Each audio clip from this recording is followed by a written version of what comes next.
What's going on, everybody? I'm Brian Bogert, and we're back today for a very special episode 90 of Bogert's Bullets, or Bogert's Unbullets. We have a special guest, and today we're going to be talking about reclaiming yourself.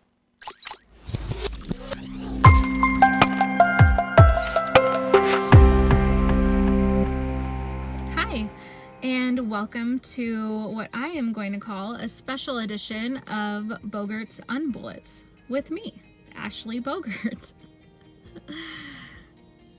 You know, I want to talk about losing yourself today.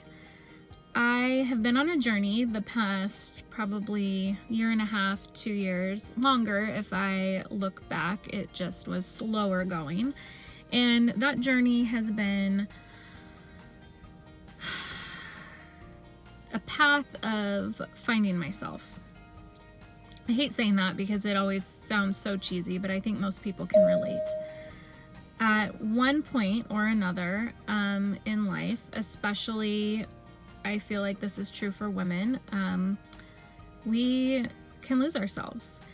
And I used to feel like I had mostly lost myself because of motherhood. You pour so much of yourself into your kids and their needs and hopes and dreams that you have for them, and the day-to-day honestly takes over of waking up. Your body is being depleted of energy, emotionally, physically. You're literally giving yourself to other human beings, and that drain is huge and real and something that nobody tells you exists before motherhood. But recently I've realized it's been more than that. I think that growing up in a marriage or a relationship, you find yourself making compromises, which is essential. But in my case, I found myself silencing my voice in a way to keep our family moving forward, and in a way of protecting myself and also my partner and my kids. It's really insidious and it's small. It starts with little things, like maybe you bite your tongue about something because you feel like it's just not worth the trouble of discussing it with your partner, or because you are making the decision for your partner that they're going to be sensitive about whatever it is that you have to talk about. And in doing so, what you are actually doing is silencing your voice. And a lot of you know I struggle with depression, like I'm sure many of you. And what I am realizing is that the root of my depression is shoving all of what I want to say down. And it's not letting myself have a voice in those tiny moments that seem so insignificant. But when you're looking at a span of 15 years or more, all of those little moments add up. And so the number one thing that I want to encourage people to do is to examine those times when you feel like you're about to say something and you bite your tongue. I want you to think about why you're biting your tongue. Is it really because it's what is appropriate in the moment? Or is it because you are just simply trying to avoid conflict? Are you making a decision for someone else in that moment and deciding how they are going to react and therefore avoiding it because either you love them and you don't want to upset them, or you yourself don't have the energy to deal with what you think the reaction is going to be?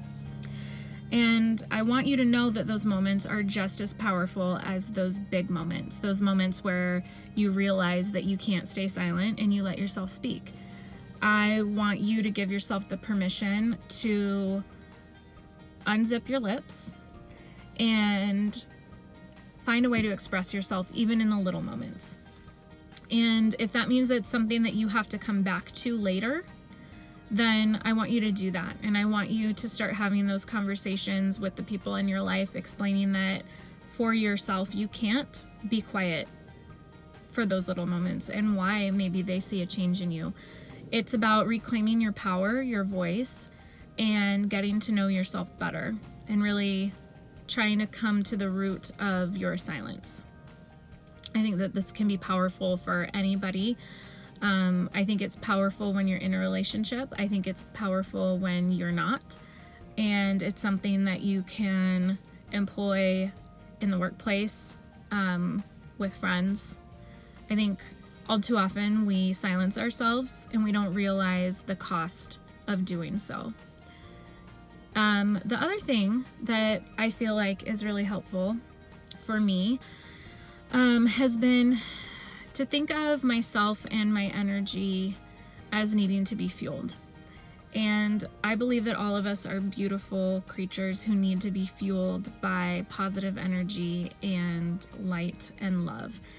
And part of that is through choosing joy as much as possible. And this seems like such a simple concept. Of course, you're going to choose what makes you happy and you're going to want to surround yourself by it. But it's harder than that at times.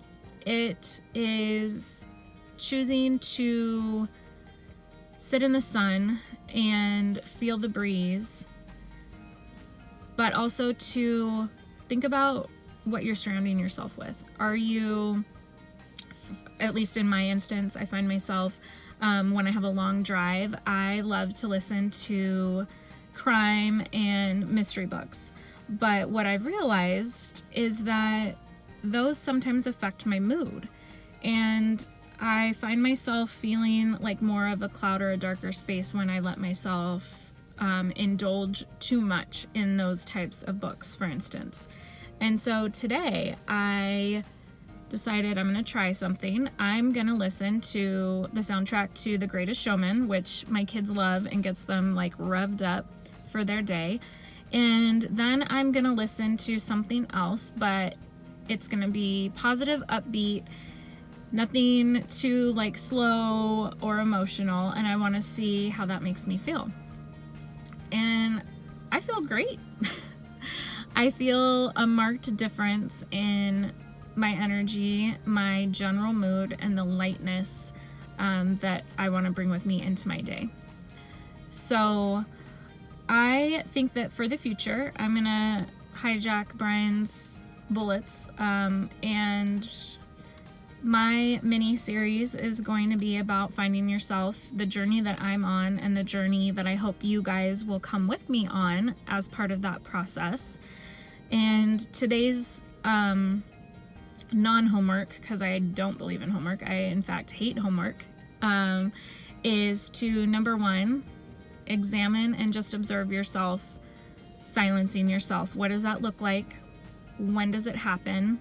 How small is it? And do you even notice it when it's happening?